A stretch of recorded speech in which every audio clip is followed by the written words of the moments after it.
ભરૂચમાં પણ ચાંદીપુરા વાયરસને લઈને આરોગ્ય તંત્ર સતર્ક બન્યું છે। ભરૂચ સિવિલ હોસ્પિટલનું સંચાલન કરતી doctor Kiransinh Patel medical college and research institute દ્વારા તકેદારીના ભાગરૂપે સિવિલ હોસ્પિટલમાં ખાસ સ્પેશિયલ વોર્ડ તૈયાર કરાયો છે।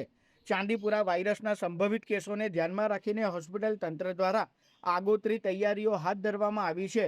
કોઈ શંકાસ્પદ દર્દીઓ સામે આવે તો તેને તાત્કાલિક જરૂરી સારવાર અને દેખરેખ હેઠળ રાખી શકાય તે માટે અલગ વોર્ડની વ્યવસ્થા ઊભી કરાઈ છે।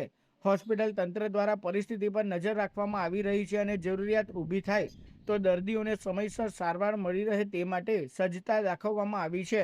એ વાયરસની જે પેશન્ટ આવ્યા હતા એમાં એસએસજી દરમિયાન ક્યાંક મૃત્યુના સમાચાર આવ્યા, તે પછી ગુજરાત સરકારના સતર્કતાના આઇસોલેશન માટે અમે લોકોએ Kiransinh Patel medical college research ઇન્સ્ટિટ્યૂટે જેમ કોવિડમાં પણ આઇસોલેશન કર્યું હતું, જેમ આગળ કોઈપણ વખતે આકસ્મિક કોઈપણ રોગ આવે તો એની માટે તકેદારીના ભાગરૂપે અમે લોકો કામ કરતા હોય છે, તેમ ચાંદીપુરમ વાયરસનું પણ કોઈ દર્દી આવે તો ભરૂચ જિલ્લાના કોઈપણ જગ્યાથી કે કોઈપણ ખૂણેથી દર્દી આવે તેની માટે સજગતા માટેનો પ્રયાસ, અને અહીંયા પેશન્ટ આવે તો ડૉક્ટરોની ટીમ સાથે લેબોરેટરી અને એની સાથે જે પણ જરૂરી પડતા પગલાં લેવા પડે તેનું મેનેજમેન્ટ અને ભરૂચ વહીવટીતંત્ર સાથે સંકલન કરીને અમે લોકો ખડે પગે પ્રયત્ન કરીશું કે કોઈપણ પેશન્ટ કે કોઈપણ દર્દીને ક્યાંય પણ તકલીફ ન પડે એના માટેનો અમારો એક નાનો સુદૃઢ પ્રયાસ રહેશે।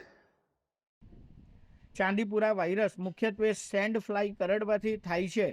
આ વાયરસ બાળકોમાં વધુ ગંભીર અસર કરી શકે છે। તેના મુખ્ય લક્ષણોમાં અચાનક તાવ, માથાનો દુખાવો, ઉલટી, બેભાન થવું અને મગજ પર અસર થવી સામેલ છે। આ વાયરસ માટે હાલ કોઈ ચોક્કસ એન્ટીવાયરલ દવા ઉપલબ્ધ નથી। સમયસર હોસ્પિટલમાં દાખલ કરી તાવ નિયંત્રણ, પ્રવાહી આપવું, શ્વાસ અને અન્ય જરૂરી સહાયક સારવાર જ મુખ્ય ઉપચાર માનવામાં આવે છે।